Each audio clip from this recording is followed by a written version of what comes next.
Alright, this is Geordie Prepper and welcome to today's Wednesday Weekly World News on the 13th of September 2017. There's a new £10 note going into circulation here in Great Britain. It should be coming into circulation tomorrow on the 14th of September.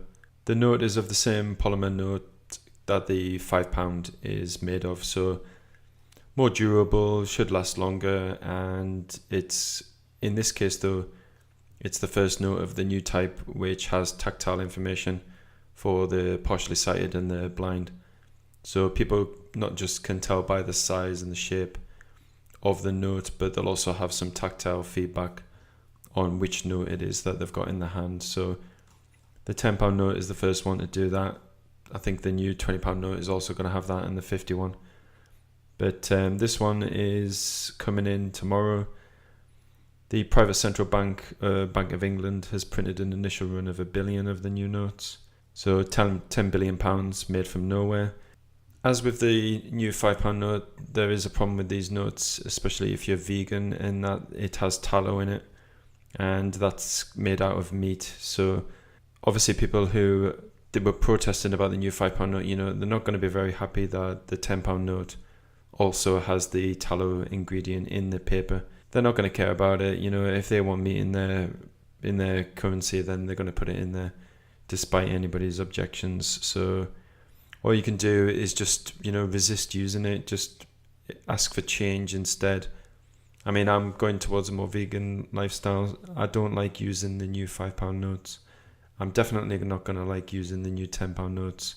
I'm just going to simply have to ask for coins. Getting change from a £10 note, you're going to be getting a lot more coins than from a £5 note. So a little bit of inconvenience, but I think it's just worth doing it because it's just a peaceful, non-compliant protest against this sort of crap that we're having to put up with from a private central bank. So this next article is really telling about the people who are involved in the private central banking systems, and just the hypocrisy which they come out with sometimes is just absolutely staggering. That they actually have the goal and to say these things with a serious face is just incredible. I mean, I couldn't believe, almost I was without words when I was reading this article, but you'll see when you read it yourself why. This guy, I think his surname's Demon, which would be appropriate. He's claiming that cryptocurrency is only fit for use by drug dealers, murderers, and people living in North Korea. I mean, instantly that's just an insane argument. He's saying that Bitcoin is a fraud that will ultimately blow up. He said the digital currency, while speaking at a conference, he said that he would fire in a second anyone at the investment bank found to be trading in Bitcoin. For two reasons: it's against our rules and they're stupid, and both are dangerous. So there's two angles here that they're coming at, and this is partly linked to the cashless society. They're saying that if you use it, you're a criminal, and they say that with cash. They say that criminals only use cash because it can't be traced. There was a huge amount of cash which was just found in a place recently in Great Britain.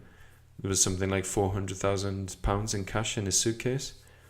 So he's saying that if you're using cash, if you're using cryptocurrency, you're a criminal. And he's saying if you use cash and if you use crypto, then you're mentally ill.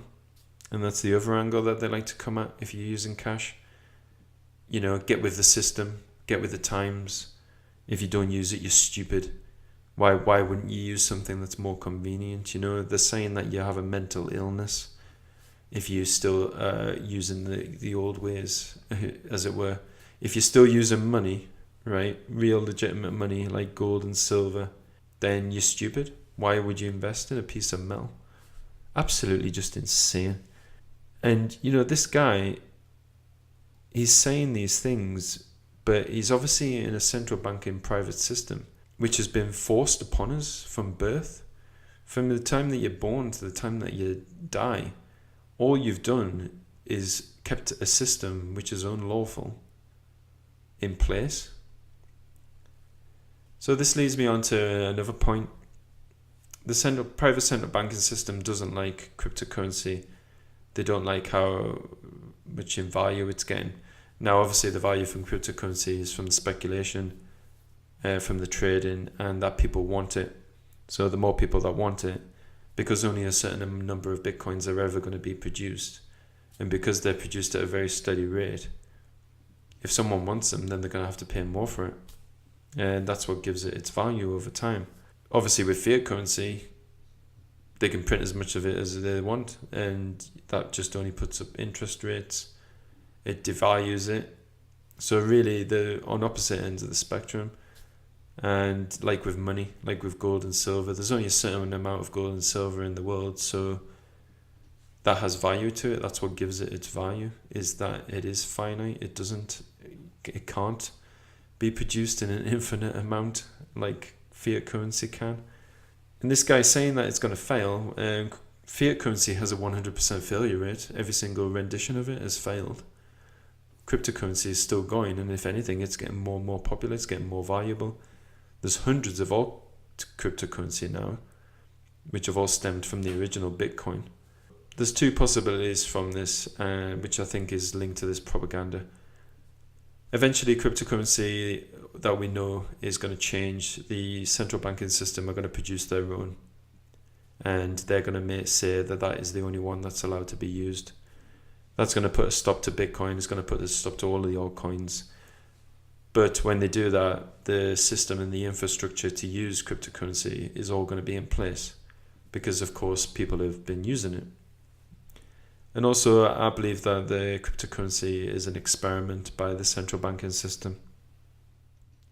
North Korea tested a nuclear device within the last couple of weeks, and South Korea has been doing some sampling of air since it's happened, and they say that they've been finding some radioactive elements from the air samples. They haven't exactly been able to ascertain the exact type of the device that was detonated, and things that would normally show up if it was a hydrogen bomb, like tritium, they haven't been able to find in the air samples. So it would seem that maybe North Korea has inflated, the capability of the device, the size of the device, and actually the type of device, because a hydrogen bomb is a lot more powerful than a standard nuclear bomb. So it would seem that although the nuclear capabilities are probably being inflated by North Korea, the actual testing of the area is showing that the device is obviously less capable than what they're saying. But one thing which is obviously is for definite is that the size of the tests has been increasing over the years. There's no doubt about that. So that in itself shows that the capability with their nuclear devices is increasing. And finally, we're looking at the army in Syria has been taking back even more regions and provinces and Homs, and in their country all over the place really. It's been really great to see them taking back territory, and the relief on the people's faces in those areas is just, says it all really. They seem to be in a very good stage at the minute. They seem to be taking an advance in and taking control of areas that have been long held, and it seems that the Syrian Army is in good spirits, and that ISIL rats are in very low spirits. The army's taking lots of equipment and vehicles from them right now.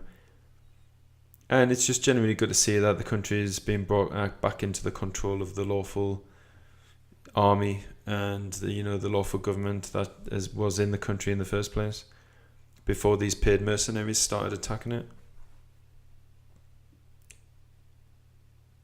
It's also nice to see a news agency that's calling these rats for what they are, which is ISIL. Western media calls them all sorts of things, Daesh, ISIS, many other things, but they've never actually been known by these. They've always been known as ISIL because they were simply put in there for one reason and one reason only, was to expand certain territories into that area in the Levant as a whole.